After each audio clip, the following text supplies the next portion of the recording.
Good morning, everyone. While we're waiting to begin this press conference, I'd like to remind the participants here today to please put yourself on mute unless you have a question later.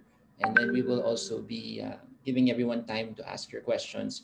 We are also live streaming this on Facebook, and the link we will share in the chat room for those who aren't able to join via Zoom.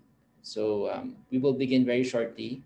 Please also reminder lang to rename yourself and your organization if you're from the media, to please include the name of your media outfit, and we will begin soon. So thank you very much.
We will begin our press conference in 2 minutes.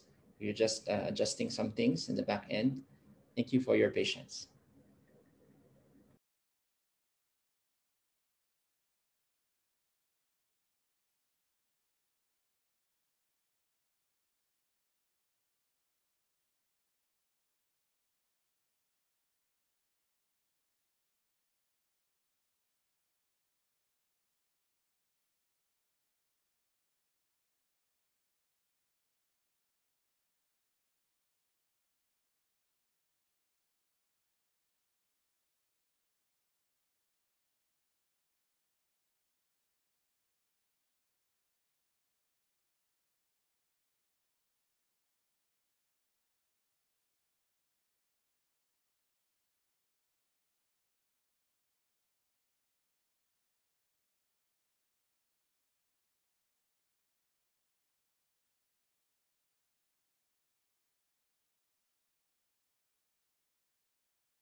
Magandang umaga sa ating lahat. Thank you for joining us today in the Health Professionals Alliance Against COVID-19 press conference and gathering to update the public, of what the medical community has been doing during these 2 weeks of MECQ.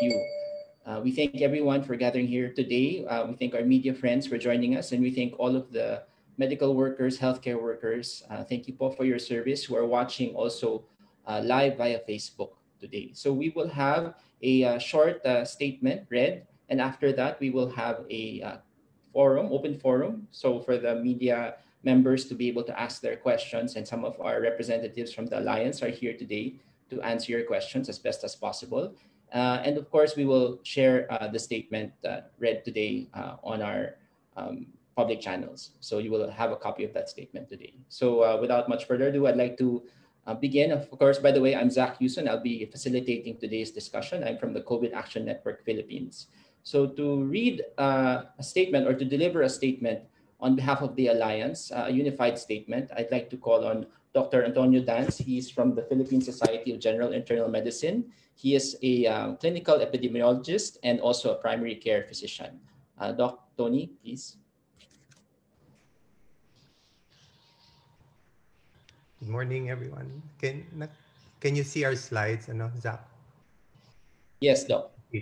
Okay, good. Thank you. Magandang umaga po sa lahat. Una sa lahat, kami ay nagpapasalamat sa gobyerno at sa sambayanang Pilipino sa pagdinig sa panawagan namin na higpitan ang community quarantine at mag-time out muna para aralin ng mabuti ang mga strategiya laban sa COVID-19 at pag-usapan kung paano ito pagagandahin. First time pong nangyari ito na napakaraming health workers na nagsama-sama para siguraduhing maililigtas tayong lahat. Sa loob ng maikling panahon, nabuo po ang Healthcare Professionals Alliance Against COVID-19 o HPAC.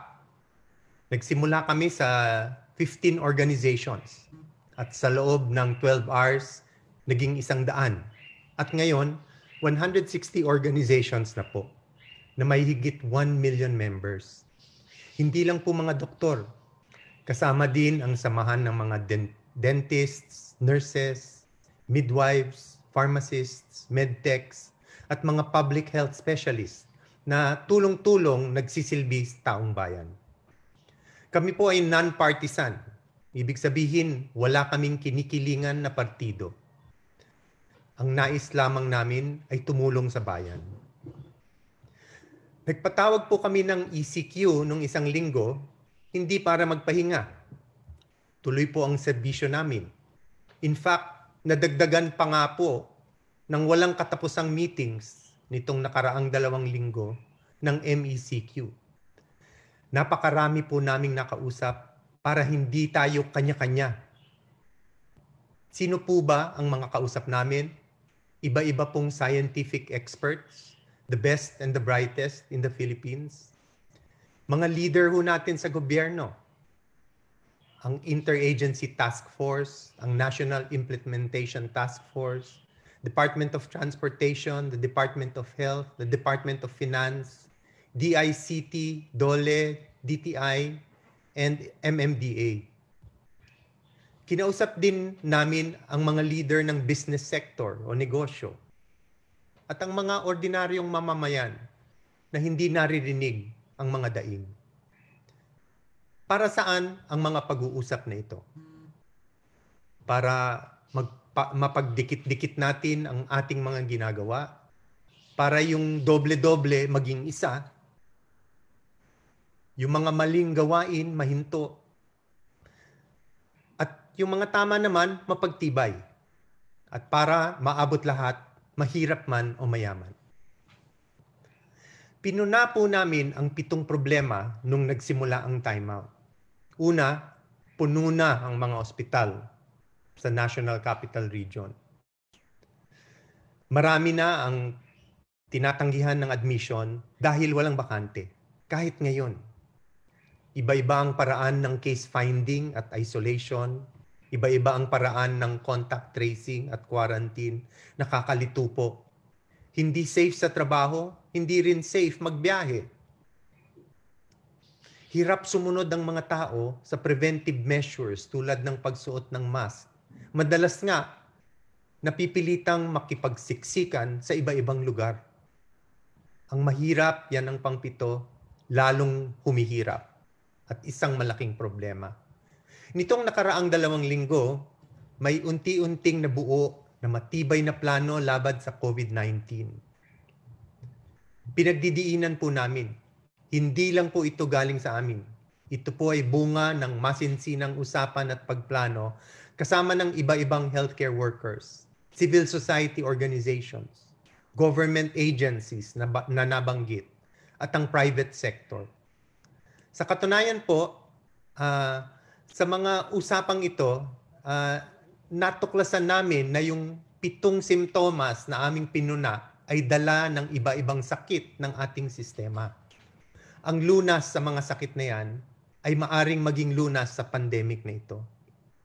Una, yung sintomas na puno ang ospital ay dala ng weak coordination. Napakaganda po ng plano ng DOH at NTF na gumawa ng One COVID Command Center. Para isang tawag lang, maituturo ng isang pasyente, COVID man ang sakit o hindi, sa tamang ospital na may bakante.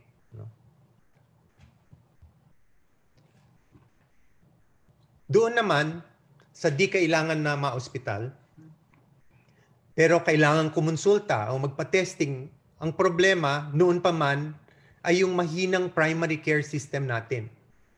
Yung mga healthcare worker na unang pupuntahan. Hindi naman kasi kailangan spesyalista agad o ospital agad. Para palakasin ito, minumungkahi namin palawakin ng sakop ng One Hospital Command. Isama na lahat, hindi lang coordination ng hospital. Sama natin ang pharmacies, clinics, laboratories, and other services. Ang pangatlong sakit po ay ito. Grabe po ang pagdami ng kaalaman tungkol sa COVID-19. Napakaraming gamot, napakaraming test, at napakaraming research. Alin ba talaga ang maganda? As of this morning po, there have been 58,000 researches on COVID-19. Sa loob lang yan ng 8 buwan. That means that every 5 minutes, may bagong research na lumalabas. Paano po yan babasahin lahat ng ating mga policy maker? Paano nila pipiliin kung alin ang tamang gamot at test? Ang lunas po, nandyan na dati pa. Hindi lang nagagamit ng husto. Ang Health Technology Assessment Council. Nasa Universal Healthcare Law yan. Tungkulin nila ang suriin ang 58,000 studies na nabanggit ko. Yan ang kanilang pinag-aralan. Yan ang kanilang specialty. Sila ang dapat konsultahin kung ano ang tamang gamot, bakuna, test at iba pa. Huwag po yung manufacturer ang tatanungin kasi syempre baka piliin ang datos na binibigay sa atin. Lalo naman huwag hanapin lang sa Facebook o Google kung saan napakarami ang fake news. Ang pang-apat na sakit ay yung safety sa trabaho. Mabuti pa yung mataas ang sweldo, pwedeng work from home. Mag-physical distancing sa office o maghalinhinan sa pagpasok. No? Yung mga laborers at informal sector, siksikan naman sa trabaho. Maganda na po ang mga batas natin at guidelines sa workplace safety for COVID-19. Kailangan lang enforcement para kahit mga mahirap, protektado. At sana naman, wag silang pagbayarin sa mga test na hinihiling ng mga employers. Wag na nating dagdagan ang kanilang paghihirap. Ang ikalimang sakit ay tungkol sa transportation. Hindi po patas ang sitwasyon as this picture shows. Bihira po ang may kotse sa NCR, less than 20%. Pero 90% ng kalye nandoon sa 20% na yun. Yung iba, kailangan magsiksikan sa public utility vehicle at sa pilahan kung saan lalong lumalaganap ang COVID-19. Tuwang-tuwa po kami sa meetings namin with the Department of Transportation and MMDA para hanapan ng lunas ang problemang ito Naririnig na po natin lagi sa balita, naglalabas na po ng safety guidelines for transportation. Sana po sundan ng lahat. Gumawa na po ng lanes for active transport sa EDSA at sa iba-ibang LGU na pinangungunahan ng San Juan, Pasig at Quezon City. Sana sumunod na rin po ang iba. Ang ika-anim na sakit ay tungkol sa internet. Halos lahat ng problema na nakita natin, konektado po sa poor internet connection. Ang internet po kailangan para hindi laging delayed ang datos tungkol sa COVID. Para mas madali ang coordination at referral ng ating COVID referral network at One Hospital Command. Para mas madali gawin ang contact tracing at para magkaroon ng telemedicine, yung pagkonsulta sa video or voice lang. Bukod dito, kailangan ng internet para sa negosyo at sa edukasyon, lalo na ngayong may pandemic. Pero kung titingnan nyo ang mapa, makikita natin na yung mga mahihirap at lugmok na lugar, yun po ang walang internet. Maraming ginagawang meeting ngayon para malutas ito at tiwala kami na malulutas ito ng gobyerno sa lalong madaling panahon. Ang huling problema at pinakaimportante na sakit ng sistema ay ito po. Dehado po ang mahihirap. Sila ang lubhang apektado ng pandemic. Kailangan kumita, kundi magugutom ang pamilya.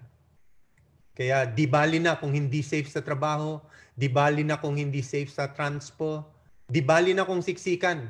Wala nang ayuda eh. Banat na lang. Kung sino pa ang hindi kayang wag magtrabaho at hindi kayang magkasakit, sila pa ang sumasabak sa lansangan. Bahala na. Para sa kanila, kailangan nating lutasin ang sari-saring problema sa COVID-19. Paubos na po ang SAP. Kailangan lahat tumulong na.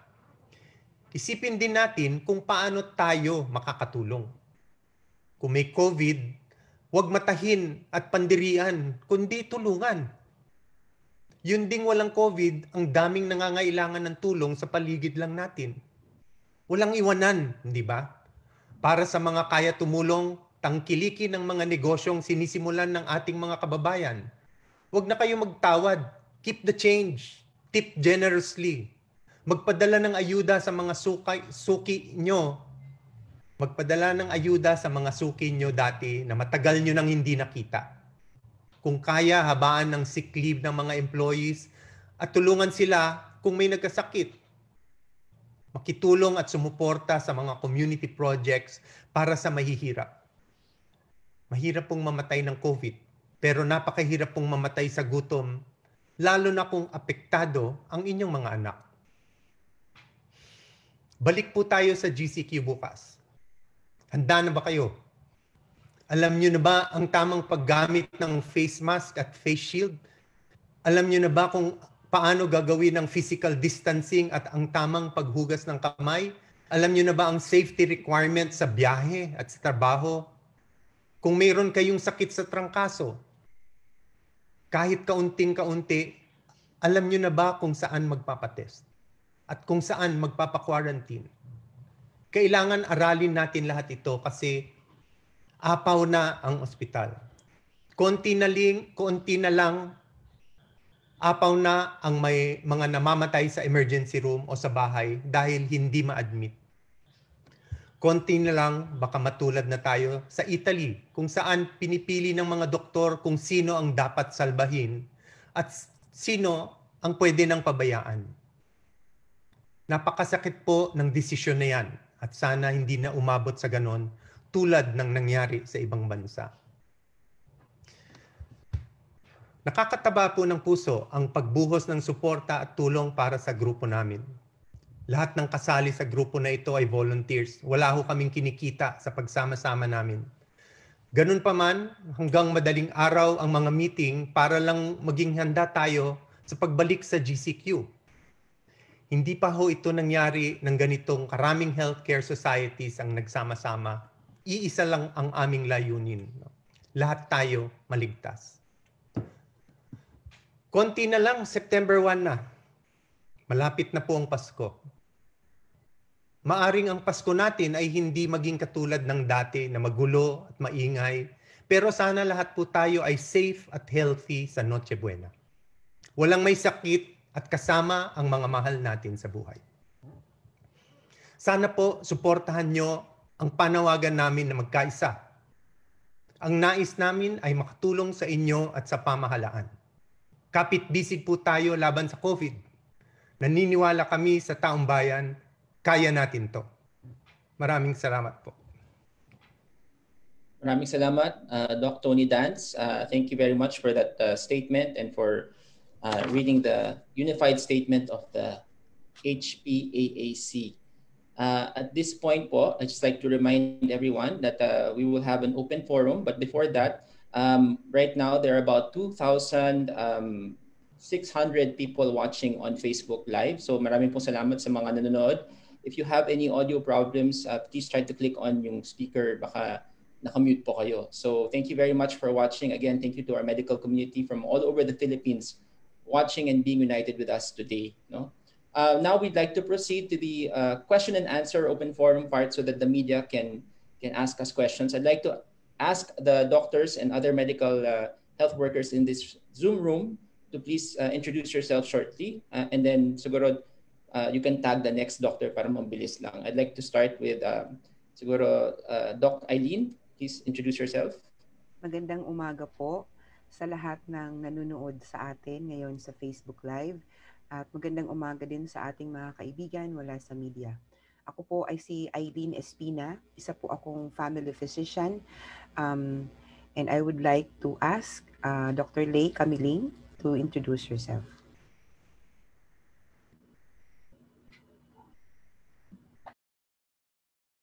Lay, mute ka. Yeah. Hi, can you hear me? Now, yeah. Magandang umaga po. Ako po si Lay Alfonso. Salamat po sa pagsama sa amin ngayon. Ako ay dating Doctor to the Barrio. Magmula noon, ako ay naging public health physician na tumutulong sa health systems and policy. Salamat po. I tag now si Dr. Pauline Convocar. Dahil kay Dr. Lay at classmates kami sa Dr. to the Barrios, ako po si Dr. Pauline Convocar. Ako po ngayon ay currently active na emergency medicine physician at kasama ko po sa suporta na ito ang Philippine College of Emergency Medicine. So I'm tagging Dr. Inday.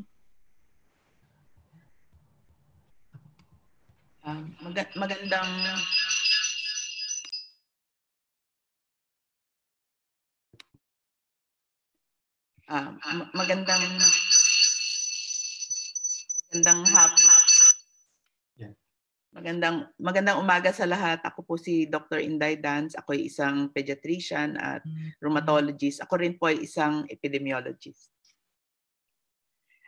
I'm tagging Isa, Dr. Alejandria.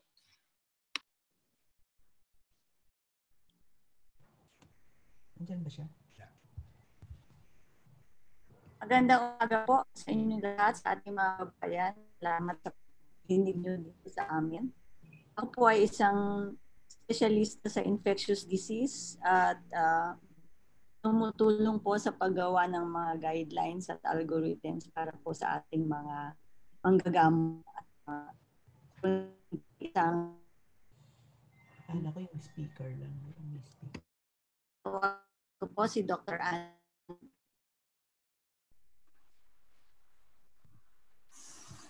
I think she tagged you, Ana. Yes, go, Ana. Magandang umaga po. Magandang umaga po sa lahat. Ako po ay si Dr. Ana Ong Lim. Ako po ay isang pediatric infectious disease specialist na tumutulong din sa paggawa ng mga guidelines and advisories tungkol sa COVID at other public health issues. I'm tagging Dr. Bambi Casala.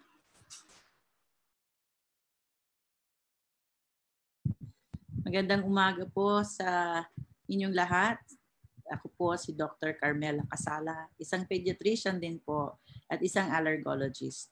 The Philippine Pediatric Society and Philippine Society of Allergy, Asthma and Immunology are proud members societies of this health Professional Alliance Against COVID-19. Salamat po sa lahat ng sumuporta at tumanggap po ng paanyayang ito na tumulong sa ating bayan for COVID-19. Who else is there? Can't see everybody. Sino pang dapat may tag? Okay na yata, Bambi. Okay. Thank you very much. Okay. So let's move on. I think we have a few questions already from our members in the media. I'd like to call on Red Mendoza from Manila Times. And then Christine, you're next. Hi po, good morning po. Can you hear me? Yes. Yes, Red. Okay. Go ahead. Yes, good morning po, doctors. Now that the government has now declared GCQ starting tomorrow, ano na po ba ang mga plano or suggestions na naiparating na po natin sa government, and do you think po would it sustain yung ating mga suggestions, ating mga pinalakad sa different government agencies, the private sector, yung mga ating mga pinropose during the 2-week timeout? And also po, to our pathologist po, kahapon po nilaunch na po yung pooled testing initiative ng private sector na sabi po nila 5 samples daw po per pool. So ano po ang reaction ng ating grupo ng pathologists tungkol po sa mga nilabas na results sa pool testing, and would it work po ba in our continued fight against COVID-19? Salamat po.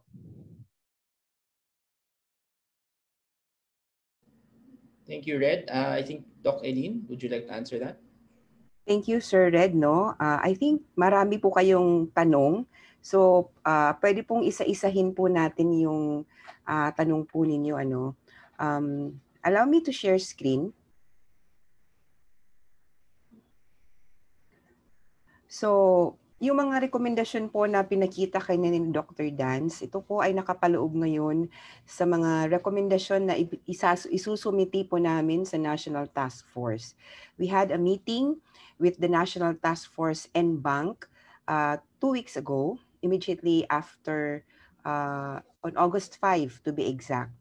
And General Galvez listened to our recommendations, and he shared with us the National Action Plan. In this National Action Plan po, our first recommendation is to align na dapat po ang maging aspirational goal ng ating plano ay magkaagapay po ang buhay at kabuhayan para sa pamilya at bayan. Na sinugundahan din naman po ng Department of Finance sa kanilang bagong tagline at ng NEDA ng ingat buhay para may hanap buhay. Ito po ang nasa NAP Phase 2 framework at ito po ang aming isinumite. Kung inyo pong titingnan, on row number 2, idinagdag po namin na dapat masiguro po ang provision of care not only for COVID cases but also for non-COVID cases. And then, ang isa pong dinagdag din po namin is to shift the narrative of the hospital being the front line to the community as the real frontline. Maigting po namin inirekomenda that the care, that all the response effort should be patient-centered. Ito po ay nakasentro sa damdamin, kapakanan ng bawat Pilipino, ng kanyang pamilya at ng komunidad. There should be a community-based approach to COVID prevention and management. We also identified the lines of effort needed, as mentioned earlier by Dr. Dance. Una po dito, ang expansion ng One Hospital Command System into the One COVID-19 Referral Network, which has been welcomed by the DOH, which will be explained later on by Dr. Lay and Dr. Pauline Convocar. Sila po yung has been working closely with the DOH with strategy refresh and with the DOH code, which is the coordinated operations to defeat the epidemic. Yung health system strengthening po ay matagal na po namin itong hinihingi at nagagalak po kami na ngayon po ay nakikita na po natin ang the need for workforce, healthcare workforce, right sizing, at pagkakaroon po ng maraming iba't ibang klaseng healthcare worker. Ang isang healthcare system ay hindi lamang po tungkol sa doktor. Magkakasama po kami. Kasama po natin ang nurses, midwives, dentists, medical technologists, barangay health workers. Lahat po kami ay mayroon pong role na ginagampanan. At sama-sama po namin ginagawa yun, tulong-tulong, para po makumpleto po ang pag-deliver ng serbisyo. Nakita din po namin na ang information technology, malaki po ang magiging role nito sa darating na mga araw. Kaya po, inuulit ko po yung aming rekomendasyon to improve the internet connectivity and the internet infrastructure of the country in order to ensure access to care, especially in geographically isolated and disadvantaged areas. Ito po, through telemedicine, we would be able to ensure na ang mga tao po sa malalayong lugar ay makikita po ng kanilang doktor na hindi nila kailangang mamasahe o gumastos po ng malaki. Inaano din po namin the call for logistics, for supply chain management, proper financing, because this is not just about compensation, but also to ensure that people who have less in life will have access to care. Health is a right of the people. It is enshrined in our Constitution that health is a basic human right anchored on equity and social justice. For workplace safety standards po, we are working with the Department of Labor and Employment, DTI, Bureau of Investments, PESA, and with the private sector and even the Civil Service Commission to ensure that workplace safety standards in both public and private institutions, regardless of size of the company, from large companies to small and medium enterprise, would have the same implementation of workplace safety that will ensure infection prevention and control in the workplace. We also are working with the LGUs through the ILG for the linkage between workplaces and the LGUs to ensure that contact tracing and case management are linked together efficiently. Naniniwala din po kami on the nationally enabled LGU-led patient-centered response. Thus, we are also working together as a society on how we can help our respective local government units, especially po in the delivery of healthcare. We all have chapters of the Philippine Medical Association in different cities. Our medical societies also have regional chapters. And we hope to see in the coming days more public-private partnerships in those areas. Lastly po, we would like to change the narrative of disempowerment to empowerment. As what Dr. Dance said, dapat po alam na po natin ang mga dapat at kailangan nating gawin para po maprotektahan ang ating mga sarili laban sa COVID. We should know how to protect ourselves, prevent infection, at kung sakali pong matamaan tayo ng COVID, alam po natin ang ating gagawin. Handa na po tayo sa ating mga bahay, sa ating pamilya, tulad po halimbawa kung saan po natin sila ilalagay sa bahay, sino po ang mag-aalaga, at paano po natin masisiguro that we will have access to basic needs like food and medicines while the household is in quarantine. Isa pong importante na ambag namin sa HPAC recommendations nito to the National Action Plan is the presence po of performance metrics to measure the end state that we all desire. Hindi lamang po ito tungkol sa case fatality rate, kasama din po dito ang case doubling time. Ibig sabihin, gaano po katagal bago dumami ang isang kaso sa isang komunidad. Siyempre po, titingnan din po natin at paiigtingin ang mga ginagawa ng bawat komunidad para masiguro po ang kaligtasan ng kanyang mga constituents.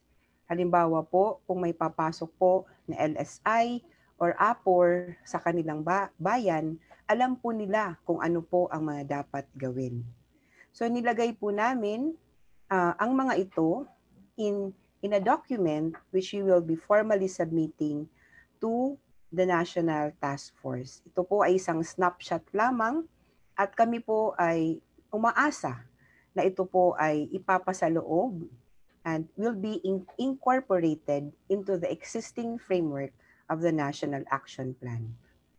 So with regards to the Department of Health, I would like to ask Dr. Lay and Dr. Pauline to share about DOH code strategy refresh and the One Hospital Command. I will stop sharing now. Thank you, Dr. Eileen. May I request to screen share? I will be asking Dr. Pauline to provide first the One Hospital Command, and I will segue into the DOH expanded referral system. Okay, thank you, Lay. Is it okay if you'll just share slide? Yes, I will be sharing slides, Dr. Pauline. Tag team po talaga kami, no? We always work together because there's so much to do. There is no monopoly of expertise, no, in this very complex issue of public health. Right? Go ahead, Okay. Dr. Pauline. Thank you. Konti lang na narrative also where I'm coming from. Since I am an emergency medicine doctor, yung nakikita ko yung simptoma na pag dinadala yung pasyente sa hospital, masakit sa dibdib na sabihin mo wala na po kaming bakante. And this patient also has this question, kung wala nang bakante, sinong tatanungin ko next and saan ako pupunta? So doon yung pinanggagalingan din ng tag team namin ni Dr. Alfonso kasi mahirap mag-guide, no? So kailangan talaga na meron siyang paano natin i-guide yung pasyente kung saan yung next niyang gagawin at ano yung saan siya pupunta. So parang we really need to have a patient-centered approach to this problem. So we always emphasize that the first line of defense is actually not the hospital, not even the frontliners. The first line of defense is in the community, and that is within the in the hands of the patient and the community. And we also wanted to emphasize that the last line of defense is really the hospital. So coming from that perspective, we need to protect the last line and we need to also strengthen the first line of defense. So ito yung nangyayari, kaya po we have to scale up our One Hospital Command kasi structure nandun na po yan. It's a very good project, it's a very good system, but we also have to connect this to the rest of the community. So we need to also give them a way, give the patients an avenue na kung saan sila pwedeng magtanong, saan sila pwedeng pumunta, sinong hihingan nila ng tulong. So we need to expand or to strengthen the rest of this health system into what we call a one COVID referral system. Empowerment of the local government units is what we have in mind, and of course, the patients themselves. So yung tanong na next would be, yung next slide. The code, yeah. The code. Yung code, oo. Yes. So can we connect it, Dr. Pauline, to the code already? Yeah, sure. Yeah. Okay. Actually po yung code strategy ng Department of Health, it's still being refined, no? And we have been talking with them very closely also. And when we presented this kind of approach, hindi po sa amin galing yung drawing na yan. It's a result of many consultations, even with provincial health officers, nakaupo with us, no, Dr. Leslie Luces, and our colleagues from the municipal health officers, and ito pong sistema na ito, nandiyan na po kasi ang mga ingredients. Kumbaga, nandiyan na po yung recados. Bawat LGU ginagawa na to. Ang tinatanong lang po natin ngayon, paano natin mapagtitikit-tikit ang bawat isa? Halimbawa po, yung testing, tracing, treatment strategy natin sa national, pwede ba natin siyang ibaba din sa local, no? Para isa lang yung kakausapin natin kung sakaling may mga tanong tayo tungkol sa testing or tracing, no? Isa yun na maaring pwedeng gawin. At isa rin dito, yung bawat LGU, kung nakikita niyo para maging epektibo yung ating One Hospital Command, kailangan masala ng maigi yung mga pasyente para meron pong pagko-coordination sa kanila, hindi mag-uumapaw pagdating sa ospital. Halimbawa po, no, Sa LGU1 ho, puno na ho yung sabihin natin, yung ligtas COVID facility. Tatawag siya ngayon kay LGU2. May bakante pa ba dyan? Pwede ba tayong mag-share? Parang ganun ho, no? Kumbaga, ito ho ay pagdidikit-dikit ang pagtutulong-tulong ng bawat isang local government para ho, pare-pareho ho ang ginagawa, nagkakaunawaan, para ho pagdating sa pasyente, pag tumawag si pasyente, hindi na ho natin iisipin kung saan po ba may bakante. Ang magtitingin na po nun yung ating referral system. Kagaya nga po ng sinabi kanina, no, matagal na ho natin itong iminumungkahi. I think magandang oportunidad po ang itong napakahirap na sitwasyon na to para magsimula talaga tayong maupo, magtulong-tulong talaga upang bawat mayor or kung sino man po ang namamahala dyan, makaupo talaga at tulungan dahil wala hong nire-respetong geopolitical boundary ang ating virus, no? Hindi mo natin siya pwedeng sabihin, hanggang dito lang yung sakop ko. Kailangan ho talaga tayong magkakadikit ay magkapit-bisig at magtulong-tulong. So hindi po ako magbibigay ng detalye tungkol dun sa code strategy dahil ito po ay kasalukuyan pa hong inire-refine ng ating mga kasama sa Department of Health. So salamat po. Okay, thank you po. Doc, any other additional comments? Okay, we have a question from Tristan from CNN Philippines. Hi, Sir Zhang, and to all the guest speakers po. Question lang, UP Octa says that lifting the MECQ before the end of the month could lead to a parang uncontrollable growth or spread of the virus kasi po parang hindi pa siya talaga natin na hindi pa nababawasan yung cases at saka everyday, di ba, nag-average tayo ng 3,000 to 4,000 cases. Nung Healthcare Alliance, was this discussed to humingi po ba ng pinag-aralan ba yung possibility of requesting for another extension, or if not, ano po yung magiging threshold natin na pag umabot sa ganitong point, kailangan ba ulit humingi ng another extension or ECQ sa government?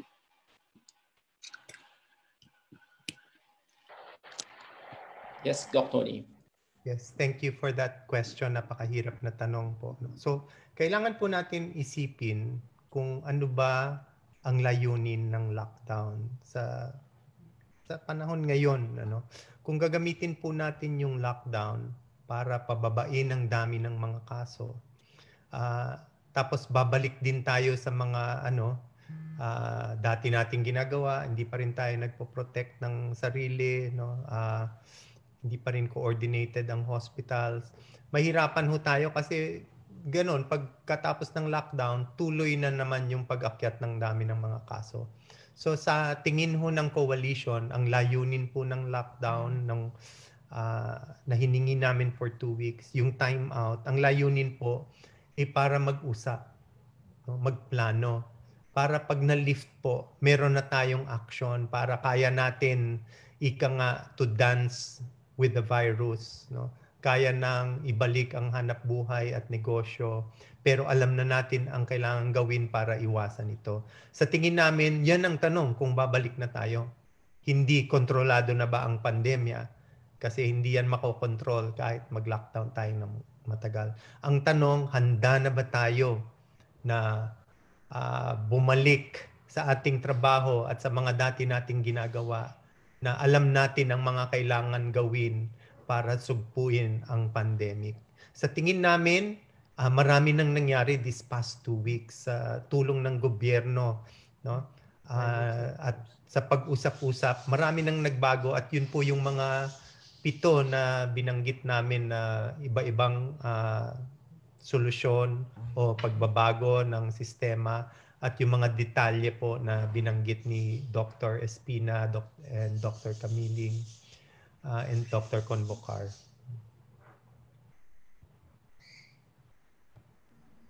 Okay, thank you. I'd like to call on again Christine. Sorry, Christine, I think I might have skipped you. Do you want to ask your question again? Hi, thank you. I just wanted to ask if there were any updates on the code team. I think the DOH mentioned to us, health reporters, like a couple of communities where the protocol was already applied, and I'm wondering if HPAC is part of that, and if you have new data or new insights from the actual implementation of the code team on the ground. Can I answer? Go ahead. Thank you, Christine, for the question. No, we are in discussion with the Department of Health on the code strategy, and I think the overall goal really is to strengthen the local government unit response. No, and in how to achieve this, no, may be coming differently depending on the context of your municipality or your city. What's important is that the code team is able to identify high-risk areas, and these areas would most likely need the technical assistance of the Department of Health. It does not necessarily mean that they will come to each house and go and look for cases for each house, but it may actually just mean looking out, like what is really the problem, where is the outbreak coming from, what is the bottleneck.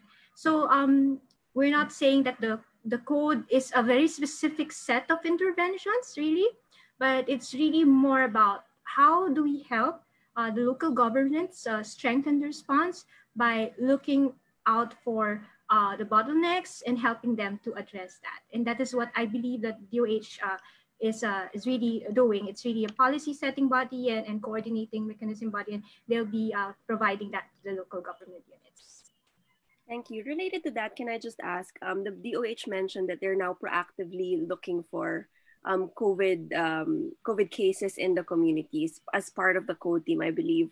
And have you seen any like good signs from what has been done so far? Yes, I heard, some of my friends are part of this code team, in fact, and sometimes they're in the field. I would probably, I cannot give the trends at this point, no? But what we know really is that they intend to help local government units strengthen their response so that they can cope and dance with the virus. So yeah, that's our answer. Thank you. Thank you, Doc Lay. From Raul Dancel, you have the floor from Straits Times. Sorry. I was just asking in the chat room, no. Pero again, no. Let me just ask again, no. You called for a timeout so that you said our hospitals are being overwhelmed, our health workers are being overworked. So your first question was in the chat room was, are our hospitals no longer overwhelmed? Are our health workers no longer overworked? Tapos yung follow-up question ko, nandun naman sa chat din, no? From what I'm hearing, no, it seems that we called for this. You called for a lockdown para mapakinggan kayo ng gobyerno, no? So itong binanggit ni Harry Roque kahapon na reboot or refresh ng strategy, yun na yung fruit nitong 2-week lockdown natin. Tama po ba yun? Yeah, I'll call on Dr. Pauline muna and then Doc Eileen. Yeah, I'll try to answer this question because I'm really part of the team that receives patients talaga in the emergency department. We see the symptoms. So sa ngayon, ang alam ko, ang dami-dami talagang nagre-report na overwhelming ang waiting time sa mga emergency departments natin. And that in itself, if I may put it, may problema na even before COVID eh. So ngayon, na-emphasize lang, na-highlight all the more ng COVID, yung problema na natin with inequity. Ang problema natin sa hindi maayos na pagdidistribute ng resources also, no, sa ating healthcare system. Marami, ugat-ugat po nito. But sa ngayon, marami pa rin ang nagre-report na yung kanilang mga emergency departments ay punong-puno. Hindi gumagalaw ang mga pag-admit ng pasyente dahil puno nga po. And hindi lang po kasi natin to dapat pag-usapan base sa number of beds. Hindi po siya structural problem, but it is also a healthcare human resource problem. So pag sinabi kasi natin, ideal po na numbers is that if you're taking care of a critical patient, dapat 1:2, 1:1 nga po yan dapat ang pagtingin ng isang healthcare worker sa isang pasyente. Hindi po natin bibilangin lang yung ilan yung kama pang natitira. Kasi kahit po na ilan lang yung kung meron ka pang bakanting kama, pero wala nang titingin na pasyente na healthcare worker doon, you have to also see may mga different kinds of emergencies and different kinds of urgencies din kasi. Kaya dun po yung mahirap pag meron kang pwedeng makaligtaan na pasyente dahil lang po doon sa inequitable na distribution po na yun. So yun po, yung isang sagot doon na bakit pa rin punuan. At alam po natin na these 2 weeks will not give us the immediate effect that we really wanted na mawawala na. Sorry, Bisaya ha. So kung pwede lang na dili mo abot sa mo ang mga kamot ang ang mga pasyente kay maayo na atiman sa community, all the better. So yun po yung pwede natin talagang tingnang angle po doon. Thank you, Dr. Arlene. Thank you, sir, for that question. Ang sagot ko po ay galing po sa perspektibo ng isang dating hospital administrator. Ako po ay nagsilbi sa isang regional hospital ng Eastern Visayas ng mahigit 10 years. I actually stayed as an administrator for the better part of 7 years.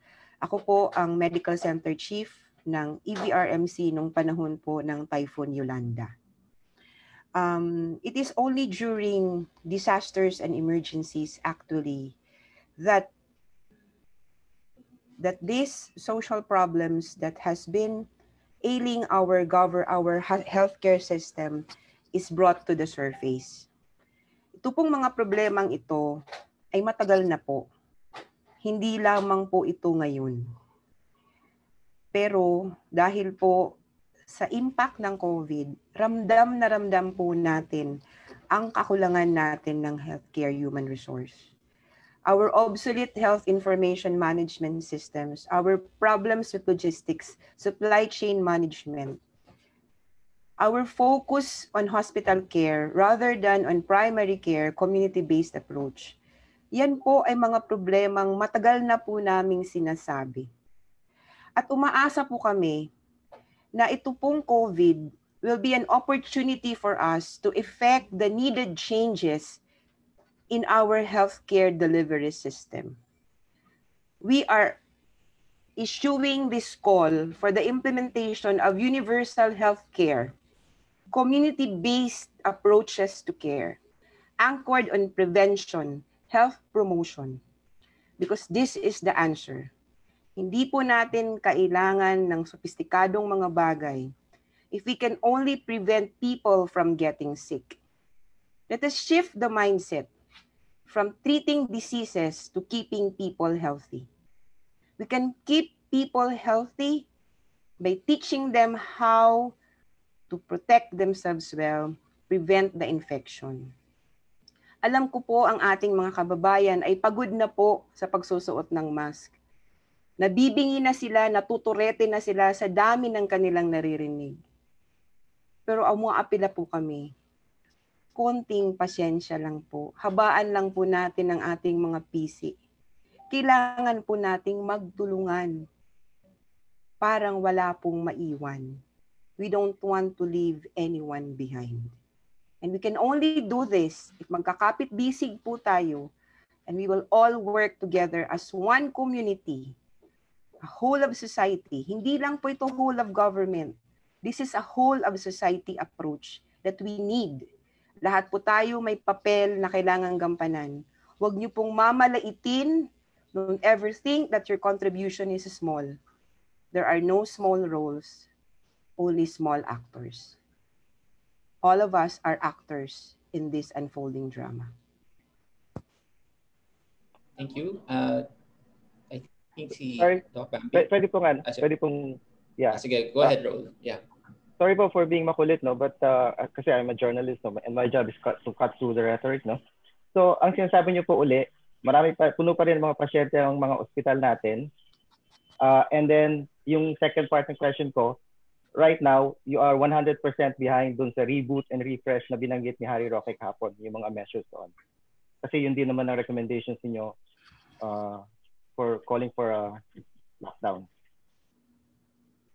The reboot strategy po, we were asked to give our inputs on it.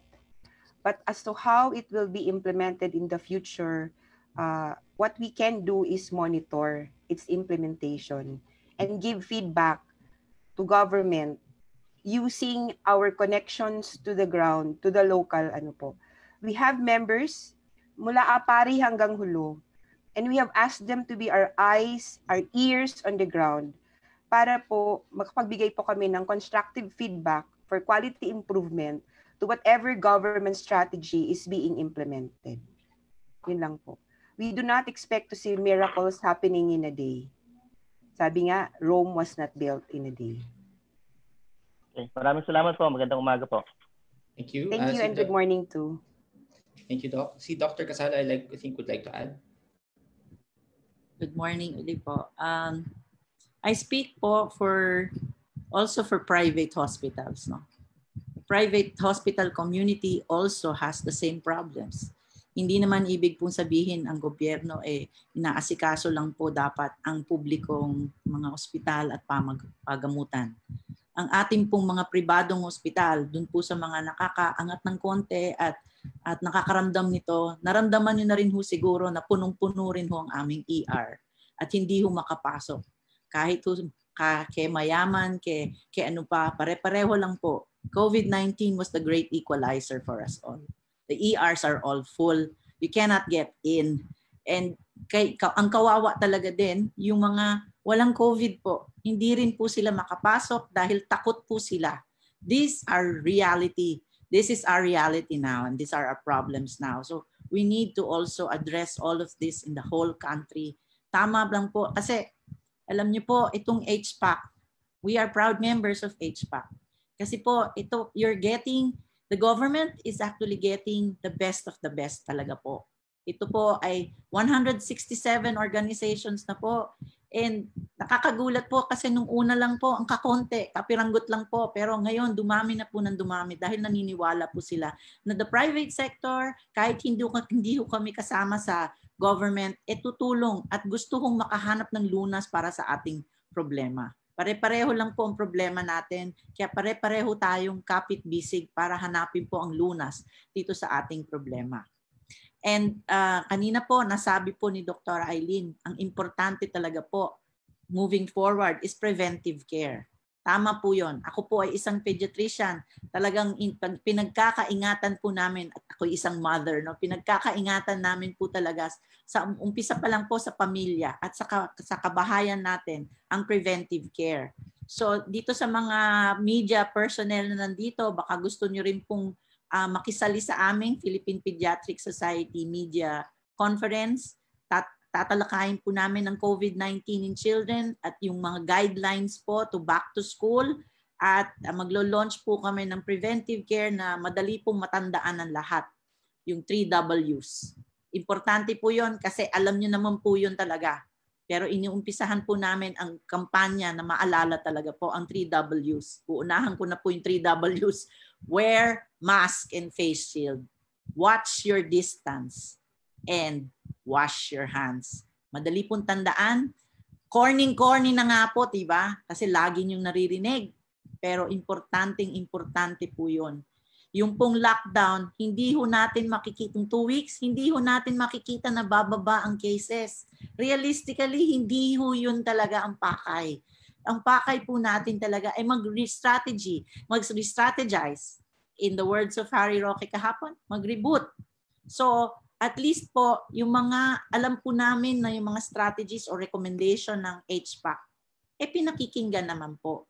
Pero tama po yung sinabi ni Dr. Eileen, from here on, hindi po naman namin mapipilit na sundan ng gobyerno. Pero at least, andito po kami, makaka-reassured po kayo na andito po kami para mag-monitor at tumulong ma-implement ng tama para naman po magkaroon na tayo ng break dito sa COVID-19.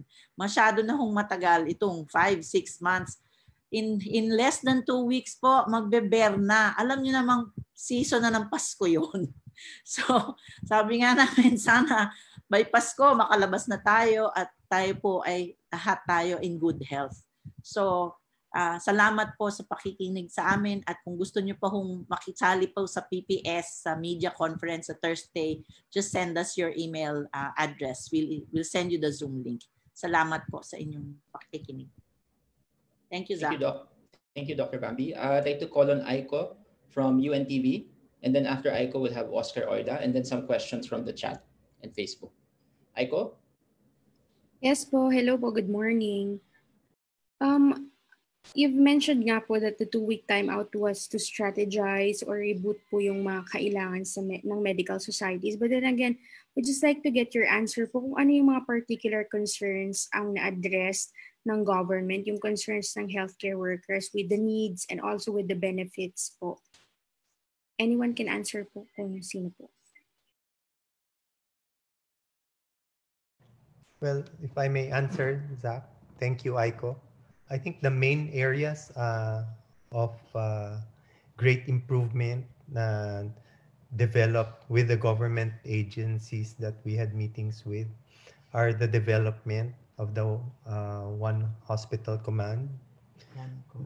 Number two, the evolution of that, or the coordination, expansion of that into a One COVID Referral Center.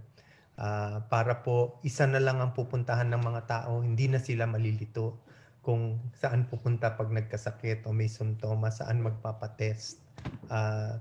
Tapos yung yung safety at work, kailangan ng enforcement at bantayan ng mga workplace, lalo na doon sa mga mahihirap. So maganda yung guidelines na ginawa ng DOH at saka DOLE. Kailangan lang po ng enforcement and implementation. Doon magtutulong-tulungan dapat tayo. Tapos yung transportation safety guidelines ng Department of Health, nandyan na. The improvement of the bus lanes along EDSA are going to help a lot para mabilis ang travel ng bus at saka hindi nagtatagal dyan sa enclosed space, no? Even the formation of the preparation for a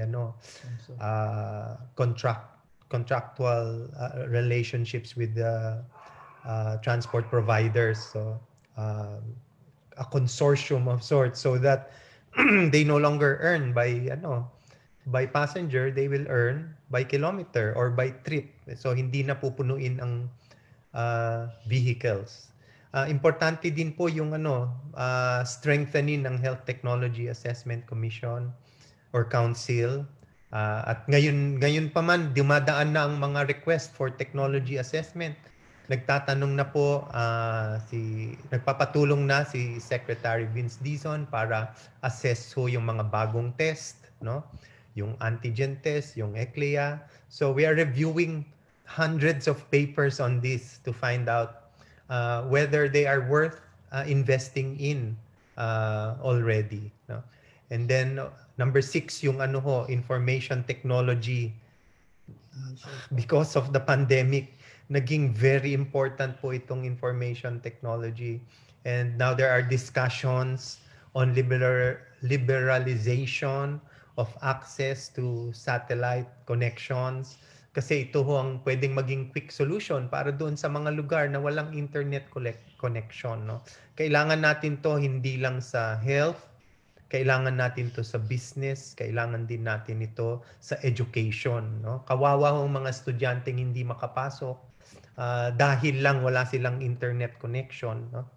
At saka huli po yung social amelioration.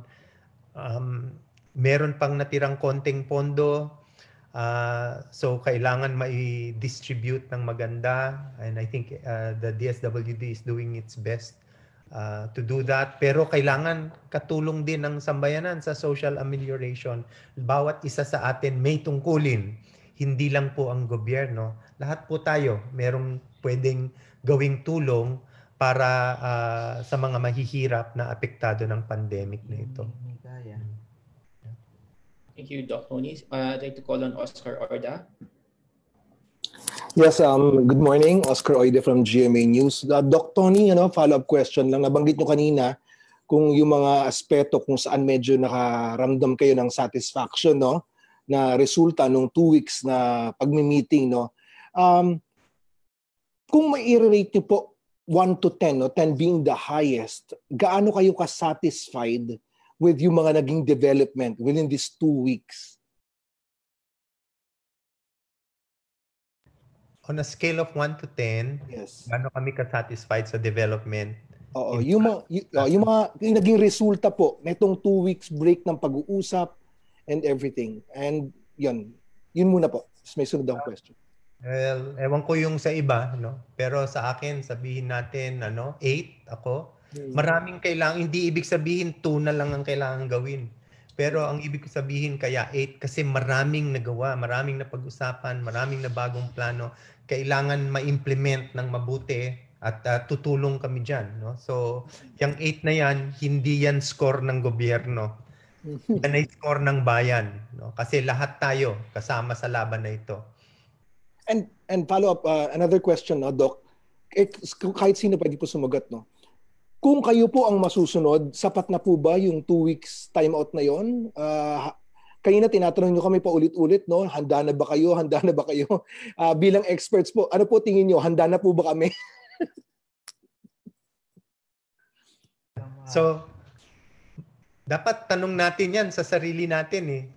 Kasi andyan na yung plano, alam natin ang dapat gawin. No? Kailangan gawin natin at tuparin natin yung mga planong yan. No? Yung transport safety, yung workplace safety, everyone plays a role eh. Alam nyo kung merong isang butas sa ating armor, patay tayo, dyan manggagaling ang paglaganap ng pandemic na to at paglala. No? Kung hindi natin inayos ang bawat isa sa mga problemang nakita ng mga frontliners, lalala ang pandemic. Hindi isa lang eh. Ang dami ng solutions. Kasama ang it's a whole of society. Agree ho kami sa approach na yan. No?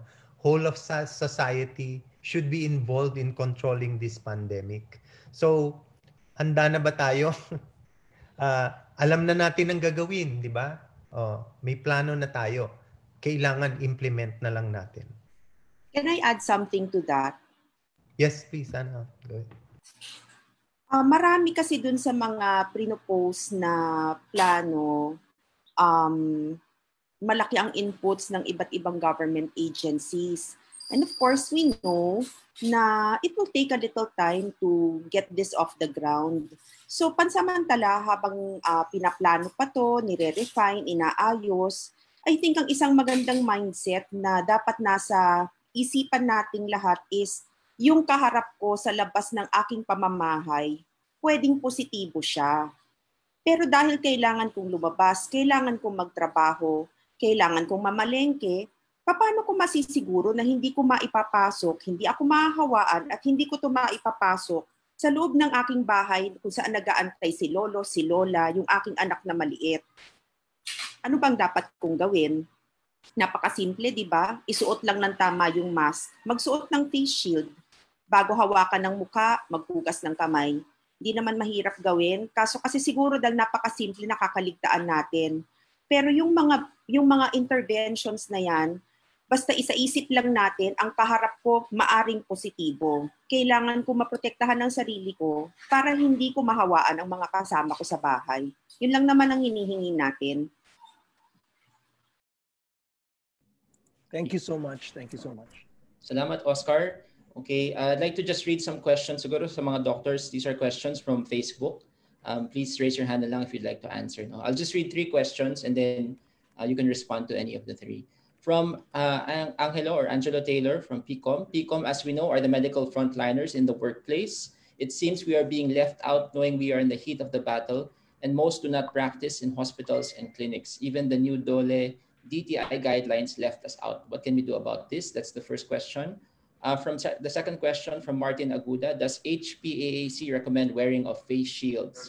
And the third question from Bobby Anna, are you recommending a new standard for testing? We heard that swab antigen test is more accurate and cheaper too. So maybe on the first question, and I can repeat the questions again later. No? Who would like to answer that? Yes, Dr. Priya?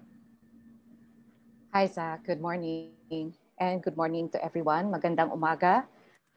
Doon po sa tanong po ni Dr. Angelo Taylor, gusto ko lang po iparating na ang ating organisasyon sa Philippine College of Occupational Medicine ay isang malaking bahagi po nitong Health Professionals Alliance Against COVID-19. Tayo po ay kasama nila sa pakikipag-ugnayan sa Department of Health, sa Department of Labor and Employment, upang magbigay ng ating mga inputs, syempre po sa mga nararamdaman po, nararanasan ng ating mga miyembro as occupational health physicians sa mga companies sa buong bansa. Tayo po ay talaga po isang malaking player sa mga workplaces. Tayo po ay nagbibigay ng malaking tulong sa mga empleyado, sa mga may-ari po ng mga kumpanya upang magbigay ng occupational health and safety advice, programs and policies para po maalagaan natin ang kalusugan at kaligtasan ng ating mga tao. Tayo po ay hindi po nagpapahinga para matugunan ang ating pangangailangan ng ating mga kababayan sa mga nagtatrabaho. Sana po kung meron po tayong gustong iparating dito sa ating grupo, makipag-ugnayan lang po sa atin, sa ating organisasyon, sa ating PICOM, sa inyong mga chapter officers. May plano na po tayo at ipararating namin ang plano sa ating mga miyembro sa mga susunod pong araw. Thank you. Yes, go ahead, Doc Inday.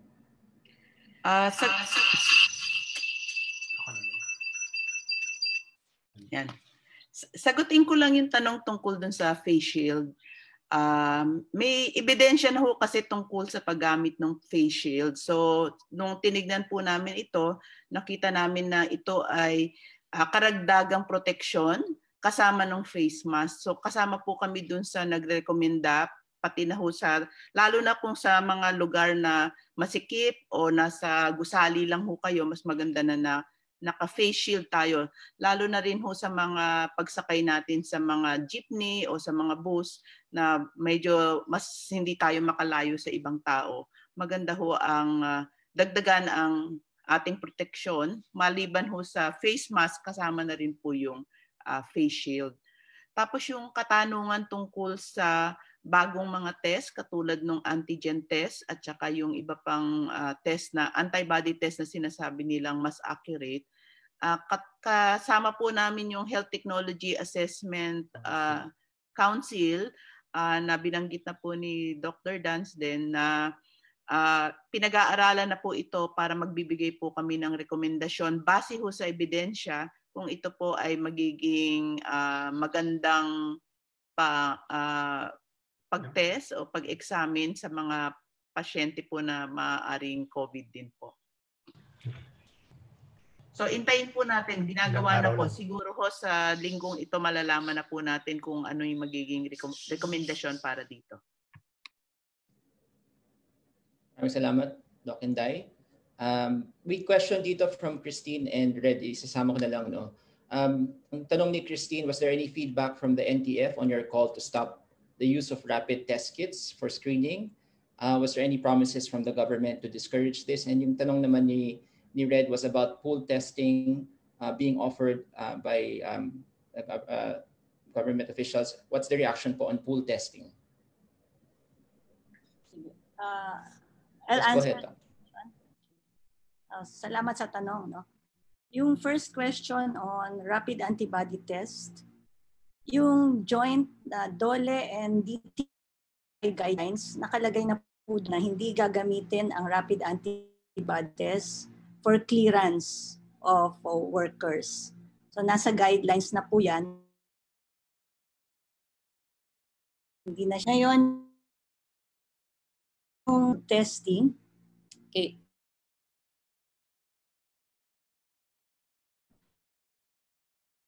Hindi siya. Yeah, nabanggit na namin kanina. Yung rapid antigen test, yung saliva as a specimen, itong pooled sampling, ito ay mga bagong test or strategy para sa pag-diagnose na kailangan talaga rin na tingnan yung ebidensya bago gamitin. Okay. So yung rapid antigen para sa diagnosis, sa ngayon, PCR pa rin ang ating pag-diagnose para sa mga may simptomas. Okay. Yung rapid antigen, inaaral, hindi natin pwedeng sabihin more accurate siya sa ngayon. Kailangang aralin at i-validate. So, ginagawa na yan ngayon. Kasi may potential na tama na mas mabilis ang resulta sa rapid antigen test. So, kailangan niyang aralin. Ngayon, yung pooled sampling naman. Okay.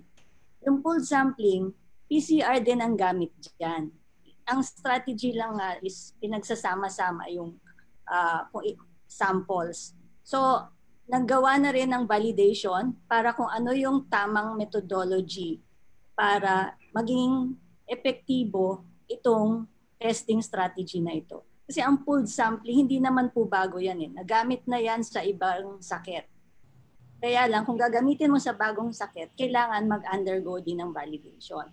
So, maganda po yung ginawa ng Philippine Society of Pathologists na binalidate nila yung methodology para magamit namin ng mga laboratorio itong strategy na to. So magkakaroon po yan ng phase 2. Yung i-validate na siya sa mga actual na pasyente. Ang pooled sampling ay mas effective sa mga walang simptomas. So doon siya cost effective sa walang simptomas. At PCR pa rin ang ginagamit dyan. Hindi siya para sa mga may simptomas. So yun ang kaibahan ng PCR at pooled sampling. So yun yung gusto naming sabihin na importante talaga yung pag-assess no, at pag-validate ng mga bagong test, bagong gamot, or bagong intervention or strategy. Hindi tayo basta sasabak. Kasi kagaya nitong pool testing, iba yung methodology, yung paraan ng pag-test ng sample sa laboratory. So pati yung mga laboratory, kailangan mag-undergo ng training kung paano gagamitin yung pool testing. Thank you, Doc Isa. May tanong lang dito yung how about borders requiring rapid tests in order to pass the border to get into the next province po siguro? Yung rapid antibody test, hindi na rin po yan nire-recommend para sa mga walang simptomas na mag-cross sa border. Nandun na rin, nasa guideline na rin po yata yan. Actually, ang nire-recommend na is pooled sampling using PCR for this mga asymptomatic na OFWs or yung locally stranded individuals or those who are crossing the borders. Ito yung mga grupo na pwedeng gamitan ng pooled sampling. Thank you, Doc Isa. May question also from Facebook just before we call on Rafael. How about, please advise about the PEZA zones on the COVID workplace prevention. Do you advise temporary shutdown of industries in case the number of positive employees are increasing in that firm? Sige po, Doc Ria. Hi, yes.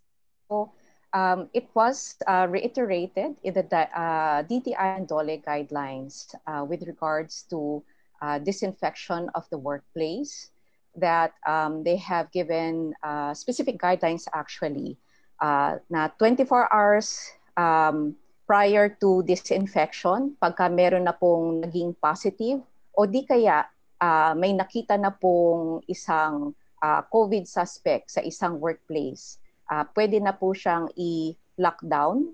Tapos in the next 24 hours, dapat ma-disinfect po yung workplace kung saan po nandoon yung isang COVID suspect na nagtatrabaho or di kaya COVID confirmed na worker. And then in the next 24 hours, mag-reopen na dapat po. Ngayon, alam po natin na mahirap din po na ganun lang po ang timeline na ibibigay. Nasa sa bawat kumpanya para magsabi kung gaano katagal ang kailangan nilang i-lockdown ang isang workplace. Kasi sila din magsasabi kung gaano kalaki yung area na kailangan i-disinfect. Siyempre po kung isang malaking area, hindi kakayanin po ng 24 hours. So sila po ang mag-a-advise po sana sa ating mga LGU kung gaano katagal ang kailangan nilang mag-lockdown. Pero at the soonest possible time, dapat po sana mag-reopen upang masiguraduhin na ang kanilang business continuity. Ayun lang po. Salamat, Doc Ria. Yes, Doc Eileen.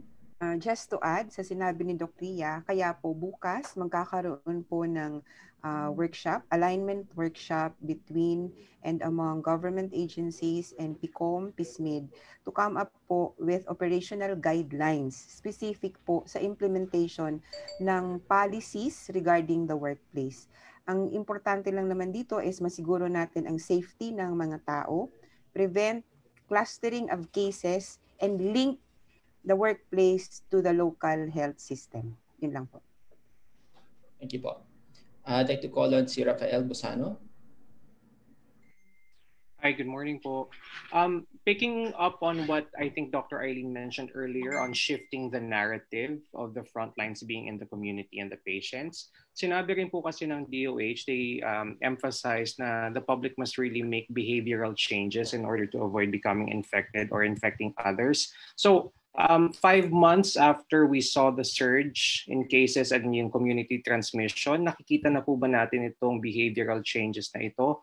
And if not, because nga po of the high number of cases, how far off are we from seeing this fully take form?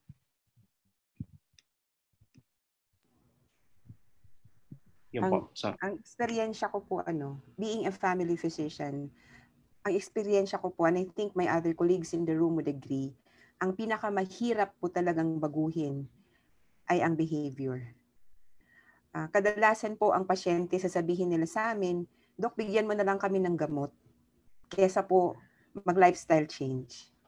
Dahil po ang ating behavior po ay natutunan pa po natin yan nung tayo ay bata pa. At ito po ay natututunan natin mula sa ating nakagisnang kultura. So, ang paghuhugas ng kamay ay itinuro naman po sa atin mula nang kindergarten pa tayo. 'Di ba? Inuulit lang po. Yung pagsusuot ng mask, yun po yung bago. At yun po yung paulit-ulit. So, pasensya na po kung makulit. Kailangan lang po talaga nating ulitin ang mensahe na sa panahon ito ng COVID, kailangan po natin ng pagbabago. We have to change our way of life in order to live and coexist with the virus. Okay, yun lang po. Rafael, can I add? Yes, go, Doc Ana. I don't know if you've read the report coming from the Philippine General Hospital about the lessons they learned in the 5 months of working with or working in the context of COVID.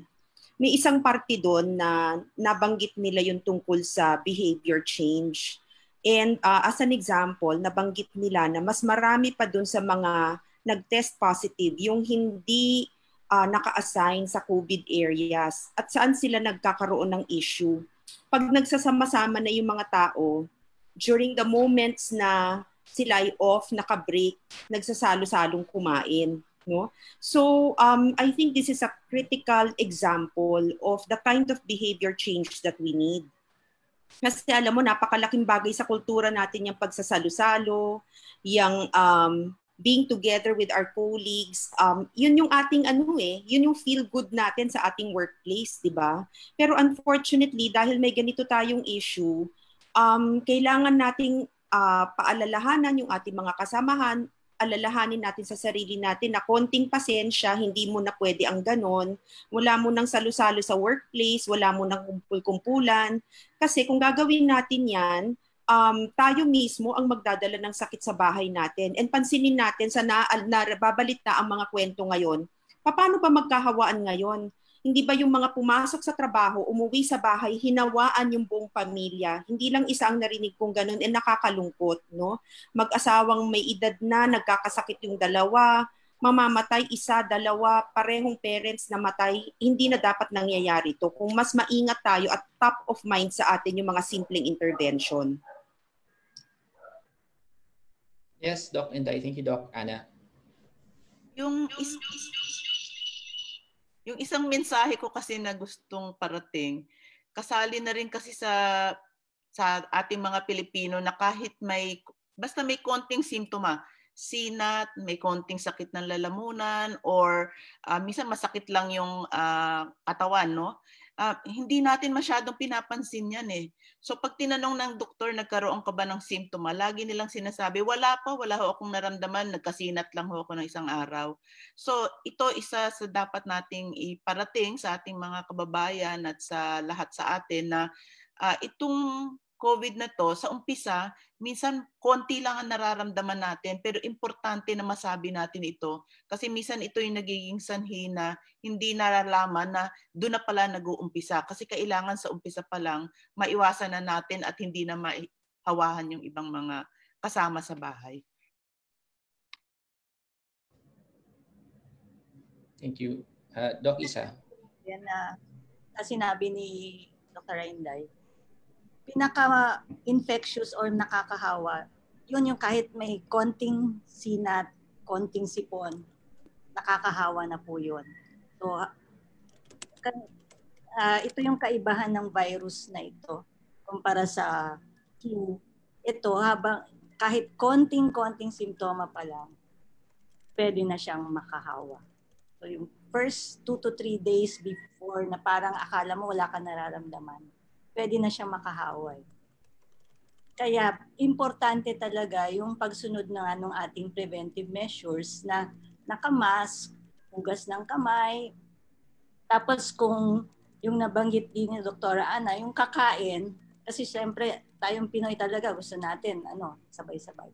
But ayusin din natin tingnan natin yung workplace, kung maganda yung ventilation, okay? Tapos hindi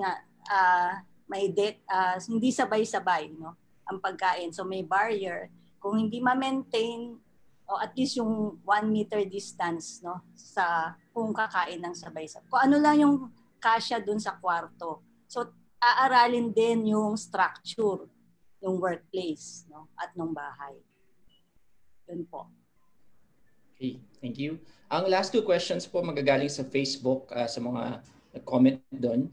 So may tanong po dito, what is the status of contact tracing in the Philippines? The DOH and LGUs have stated that we have no contact tracers or that maybe in that point in time, how can we identify contacts of known cases in order to control the spread? So yun yung second to the last question. Sige, Doc Eileen. Habang inaayos pa po natin ang proseso ng contact tracing, nagha-hire at nagtitrain pa po ng contact tracers, ito po yung aming payo. Bawat isa po sa atin ay mag-maintain po tayo ng diary. Isulat po natin araw-araw kung saan po tayo pumunta at kung kaya po kung sino yung nakasalamuhan nating mga tao. At the first sign po na meron tayong simptomas na maramdaman, tulad ng sinabi ni Doc Inday, pwede po siyang sinat, makati sa lalamunan, nawawala ho yung pang-amoy, maano po yung katawan, parang tinatrangkaso. Yung ating pong mga nakasalamuha, 2 days before naramdaman natin yung mga sintomas na yun, tawagan na po natin. Sabihan na po natin na, naku, sister, brother, kapatid, parang na-COVID ako. Feeling ko lang. Huwag ka muna mag-panic. Pwede bang huwag ka munang gumala? Huwag ka munang umalis-alis kasi magpapatest muna ako. Pag na-test ako, don't worry. I will let you know agad. Yun po, pwede po nating magawa yun. So, unang simptomas po na may maramdaman po tayo, mag-quarantine na po tayo, mag-isolate na tayo. At we let our contacts know na meron po tayong nararamdaman at yung mga contact natin, we become responsible na hindi na po tayo lalabas ng bahay. Okay? Yun lang po ang pwede nating magawa. Thank you, Doc Eileen. Yung last question, or actually maybe comment na rin to, and the doctors can feel free to respond. Is there a mechanism or system on how to monitor if these, I think referring to the recommendation or the plan, that the HPAC is presenting is integrated into the government's response, and how will the public be able to monitor or to track these developments in the coming weeks or coming months po?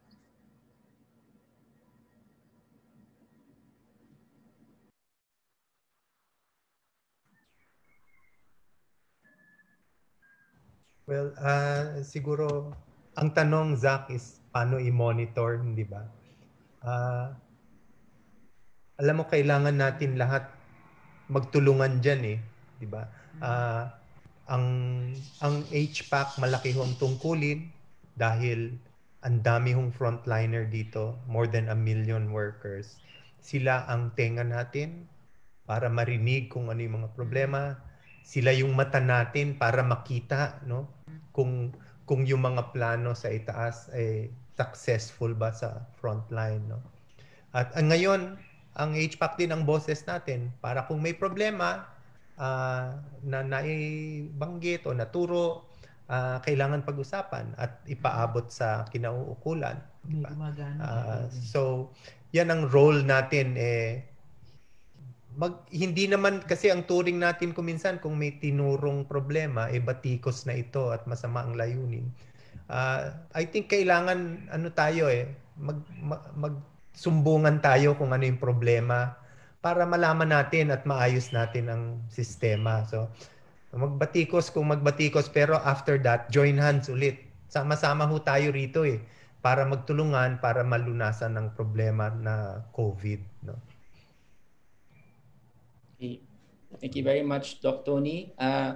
Meron po bang sasabihin yung mga doctors po natin dito?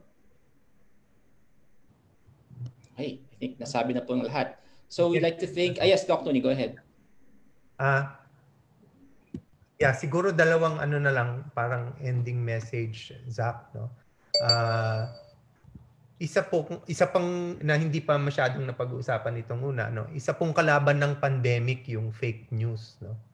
Wag ho bastang maniwala sa Facebook. Kung may gamot o vaccine o test na nabalitaan, maghunos dili po muna. Hintayin ang pasya ng Health Technology Assessment Council, no? Siya ang ituring natin na parang final word on technology. Kasi yan ho ang specialty nila, dyan ho sila magaling, no? Kahit naayos na natin ang problema ng coordination, kung mali ang technology na ginagamit natin, napakahirap po at baka lalong lumaganap ang COVID. Ang pangalawang message po, ulit lang ng sinabi na namin this whole 2 hours, no? Kapit bisig po, laban sa COVID. Buong lipunan po ang kasama dito, no? Bawat isa may tungkulin na dapat gampanan at bawat isa pwedeng makatulong sa iba. Naniniwala kami sa taong bayan, kaya natin to. Mabuhay po ang Pilipinas. Maraming pong salamat again to the doctors and medical professionals and health workers of HPAC, to the media who are here today. Thank you for joining us. We have uploaded all of the documents and presentations in the shared drive that we shared with you in the link today. We want to, again, thank all the healthcare professionals, and we want to show all the logos of all of those supporting HPAC and are part of the Alliance. And while we're doing that, I'd like to remind the doctors, especially those watching on Facebook, na may photo taking po tayo after this press con. So please join us in this Zoom room. Yan po yung mga organizations. We are at least, Dr. if I'm correct, no, 167. Yes? Yes, 167 associations and societies joining us. So maraming pong salamat to all of you, and thank you again for your sacrifice, for taking care of us, for healing us, and for getting us through this pandemic. Okay, at this point, we'd like to end our live stream and our press conference. Maraming salamat to our media friends for joining us today. We'd ask you to please leave the room while we do a photo shoot for our doctors in the Alliance. Thank you very much po.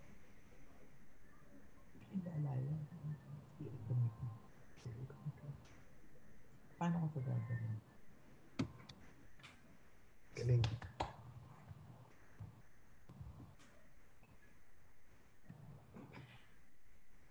Stream and our rating.